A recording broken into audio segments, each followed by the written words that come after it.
Hello, the internet. Welcome to the bottom of, or the top of the South Division. I'm fighting off a bit of a sinus infection, so my voice is going to be a little bit, Cthulhu-y. So we only have two more videos for the first round, this one and one other. And so who's going to be the final ones to make it? For those who have not watched the previous videos, each of these pairs of games are paired up to play. My kid and I play them. We rate each of them a scale from 1 to 10. We add the two together, and we come up with a final score. If the score is within 2.5, we roll 2 dice. One for each game, Cthulhu and Ticket to Ride, which is going to be Cthulhu and Ticket to Ride when we get to that later. And we add half the value of that die, and whoever has the highest total at the end of that wins and moves on to the next round, probably. There's an asterisk in there for the first round. The loser goes home. If there's a tie, we do tiebreakers. First tiebreaker is whoever scores the highest before the die roll. So if you are so if a game is, say, 17 to 16, the game with the 16 has to roll more than 2 above the other one so that they score a higher score in order to win, because if they tie, they lose. The next tiebreaker, my kid and I will vote for which one we like the better, and that one gets the tiebreaker. Otherwise, we just do another tie roll, like odds, evens, high, low, etc. In the first round, because we also have the play-ins, you can go back and watch that video. Some of those teams did pretty well. And if the games here don't do as well as the games in the play-ins, then they could get knocked off by game in the play-ins. It takes an 18.5 to move on to the next round. And 18 does not do it. As we still have 2 games from the play-ins that scored an 18.5. Those 2 bubble games right now are Masterpiece, a really old game about art auctions, and Rain, which is a area control game. So those are the 2 games trying to get in. And if these games don't score enough, they will. All right, so let's go to our first matchup. This is the 1 seed. This was one of our final 4 teams last year, Jump Drive. Now, the Terminal Velocity is an expansion to Jump Drive, which we just got. So this year we got to play it with the expansion. Last year we played it without the expansion. Versus Gargoyles. You're like, that sounds like a kid's game. Yeah, it kind of is. More on that in just a moment. This game was historic for us. Jump Drive with the expansion played even better than it did before. Jump Drive is an engine builder game that takes about 15 minutes to play. Everyone plays their turn at the same time. It goes by very quick. It's very efficient. It's a fun game. Without the expansion, it does have a few drawbacks. If you've played it long enough, you'll start to see them. Particularly if you have a bad start, the game's kind of over for you. With the expansion, that kind of goes away. It gives you a little bit more strategy. It makes the game even better, which is what you want to see out of an expansion. So it was definitely worth buying. And of course, Rio Grande is got to be by far our favorite brand of board game. I like it even better than Avalon Hill, if you can believe that. So we scored Jump Drive a 19. That's a pretty high score. By itself, already eligible for the second round. We don't have to worry about it losing to a play-in. Going up against Gargoyles. The first time we played Gargoyles, we played it 3-player with my little one. My oldest boy and I played it with my youngest boy. In 3-player, this is a decent game because you get synergy between the players.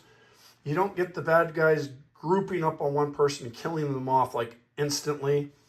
This game sucks 2-player with a capital S. It is terrible 2-player.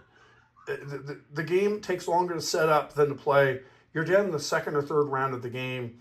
You get 2 guys to attack you at the same time, and it's game over. This is a game that is falling off of our list in free fall. My kid voted to keep it for now, but I think this is a game that 2 years from now will not be in our library. It scored a 12.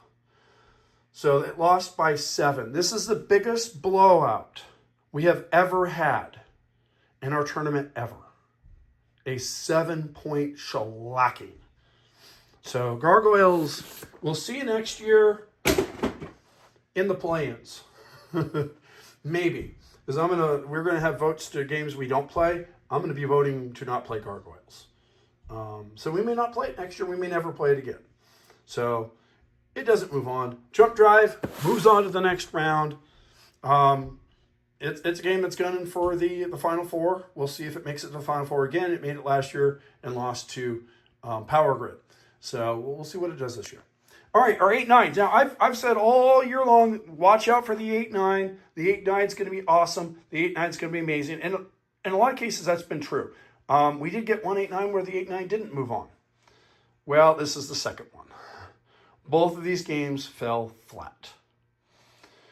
Cthulhu Flux, the 8 seed, sometimes is a good game. It's a quick game, which is great.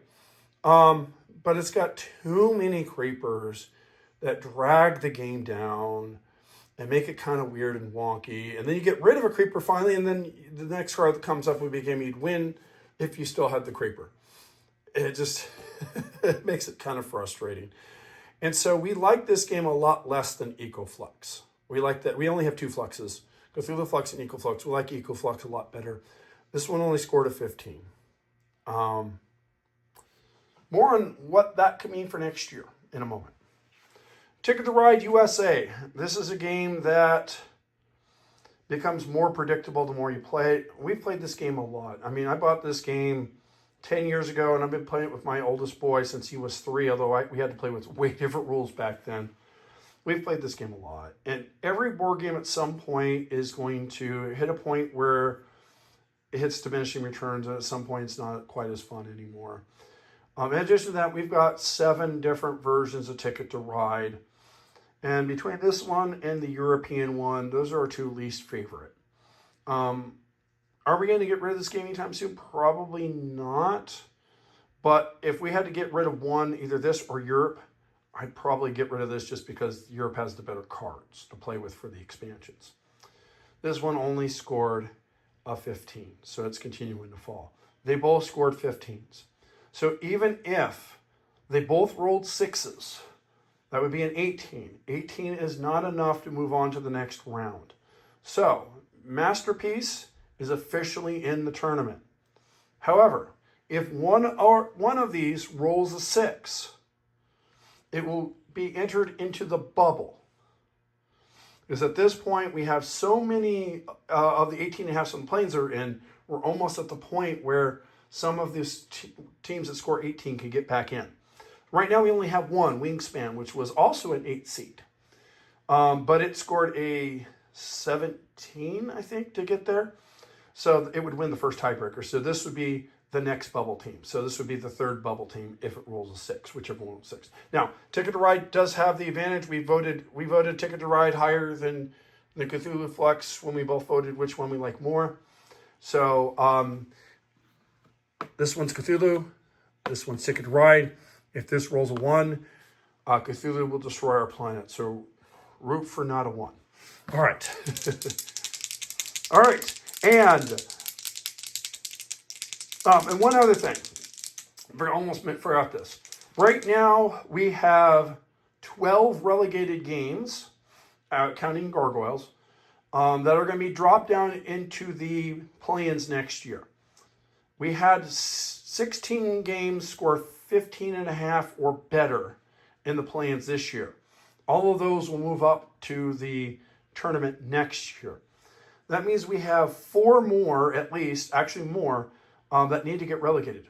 It's actually up to 5 now because there was a game we bought after the fact that we played just to score it for next year, and it scored a 17. So, and we've got 2 additional that we're going to play, which will also do that. Now, there are some games in the play-ins that make it to the second round that were 15.5s that might only score a 14 in the second round, and they could be the ones that end up being relegated. So for now, as it stands, we have 12 relegated and then 5 more, at least 5 more that would be relegated later, possibly up to 7, and those would come from the 15s. These are both 15s. Now, the first tiebreaker is seed. second tiebreaker C. The first tiebreaker is any game that wins its first round match. So whoever wins this match is not going to be relegated. In fact, I don't think it's possible because we now have 6 15s. So, yeah, it's possible, but they're very unlikely to get relegated. So, who is going to stay in the tournament next year and who is going to be possibly in the play-ins? Let's find out. Could one of these make the bubble? Oh, our plan is dead. I'm sorry. I don't know when or how, but sometime in the next year, we're all goners. I'm so sorry. Oh, Cthulhu! All right, so that means that Ticket to Ride USA now enters the bubble. It is currently in the 3 spot in the bubble. We'll see if it makes it. I don't think that's going to be enough to make it, but it does have a chance. It does have a chance. All right, so our bubble right now is Rain, Wingspan, Ticket to Ride, and then Quilts and Cats of Calico. And we do not have any bubble after that because it really is not any possibility of bubbles after that, to be honest. Well, I suppose it's possible. It's not probable. Because these 2 games did fairly well, and I don't expect either one to fall, actually. So we're down to 4. Yeah, it's unlikely. All right, so our 5 versus 12 matchup. Among the Stars is a game very similar to Seven Wonders. You're building a space station. You take a card from a handful of cards, you pass it back. So it's a card drafting game where you're then use the card and you pay for the card and put it into your space station, and you're trying to get victory points. Very fun game. This one was very close when we played it. My kid just barely beat me because I misread one of the rules at the start of the game. I actually misread one of the cards at the start of the game. I had to give him the benefit of the doubt because otherwise I would have won. But so he wins, I don't lose. I think that's a great way to do it. Very fun game. This is a game that one of those games that we actually like more we play it. The first time he played this, it was just too many things to choose from. It overwhelmed him. But as he gets older and can handle that a bit more, it's a game that's quickly moving up our list. It scored a 17.5. Galaxy Defenders is another game that's been moving up our list slowly. When first time we played it, it only scored a 14. But it's been scoring higher each time we played it. So we finally played it our third time, our third mission. Now the one, my kid really loved it. He gave it a 9. I scored it lower because even after the third game, I'm having to read through this ridiculously long. I didn't mean to have that up. This was completely. I forgot to put it back in. That was like one of the last games we played. But you have to read through the entire rule book every time I play it. And even then, I have to keep flipping through the rule book for rules and then figuring out after I screwed up a rule that I screwed up a rule and having to try to figure out how to get around that. And I mean, it was a fun game even though we screwed up the rules. So some games you screw up the rules and it makes the game boring and terrible, but I mean, it was still fun. So I rated it a little bit lower. It got a 16. So, it's a game that has a chance. It needs to outroll Among the Stars by 4. So it needs to roll a 5 or 6. So here's how the roll is going to go. Amongst the Stars is going to be the black die because it's a black box. I know it's crazy, crazy rationalization. This is kind of a gray box. We'll give it the white die. If Amongst the Stars rolls a 3 or higher, it automatically wins and moves on to the second round. If Amongst the Stars rolls a 2, it could still move on to the second round provided that Galaxy Defenders does not roll a 6. Galaxy Defenders rolls a 6 and it rolls a 2. Galaxy Defenders will move on to the next round. If Amongst the Stars rolls a 1, then what will happen will depend upon this roll. So if it rolls a 1, if Galaxy Defenders rolls a 5 or 6, Galaxy Defenders wins and moves on to the next round. If it rolls a 4 or less, Amongst the Stars will win, but instead of moving on to the next round, will be placed on the bubble, where it will be placed in first place on the bubble. And instead of Amongst the Stars moving on to the next round, Rain will punch its ticket, and then the next game that scores less than an 18, actually, to be honest, in the next game that scores an 18 or less, really, Amongst the Stars will go in instead. Hopefully you followed that. So the indie games that score 18 become bubble teams that really go on if we get 17s and a half or less. Okay, so let's do the die roll. Who's going to move on? Is it going to be Amongst the Stars? Is it going to be Galaxy Defenders?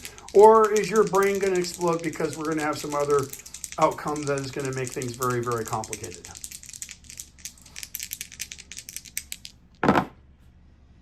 And the winner is Amongst the Stars, finishing with a 19.5 to a 16.5. Okay.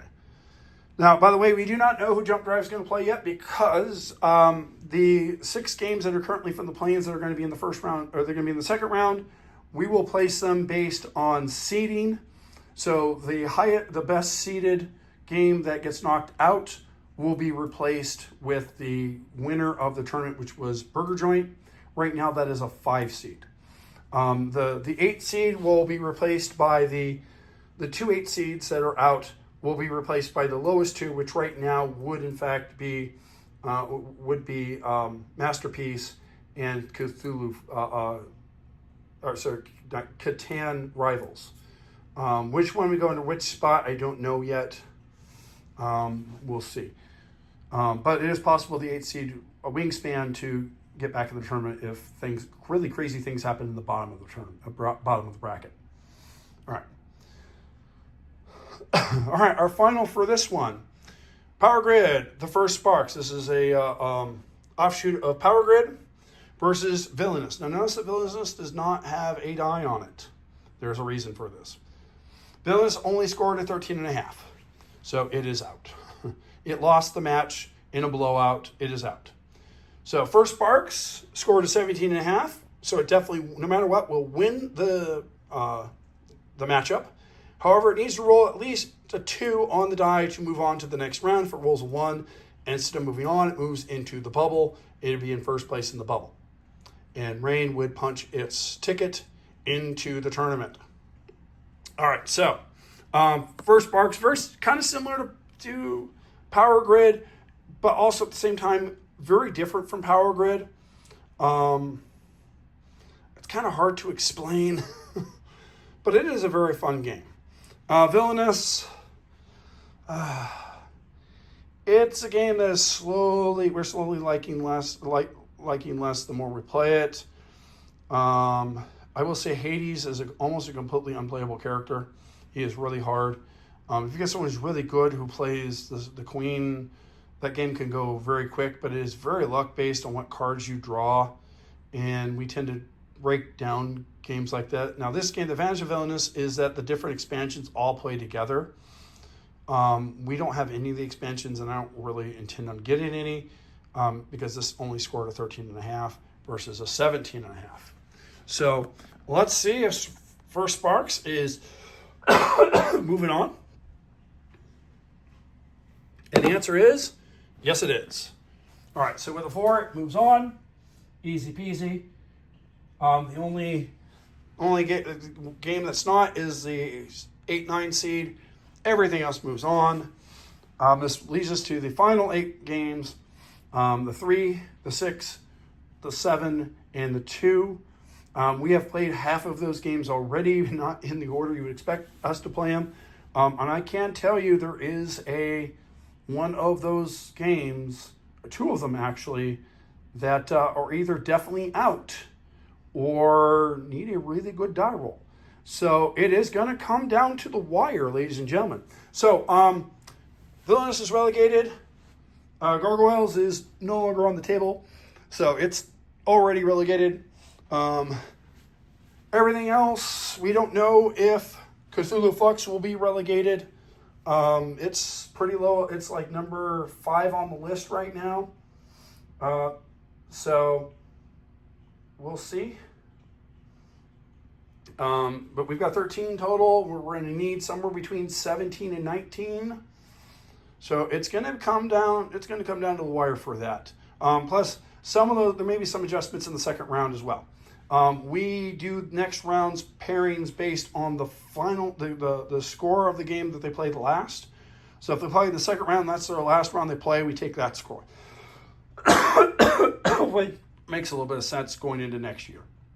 But until then, that is this part of the round, and we'll see you for the final video of round one, which will be the bottom of the South, where we get to know exactly who's moving on, which playing games are going where in the tournament, and what to look out for in round two. Should be very exciting round two, by the way. We're looking forward to that. So until then, goodbye.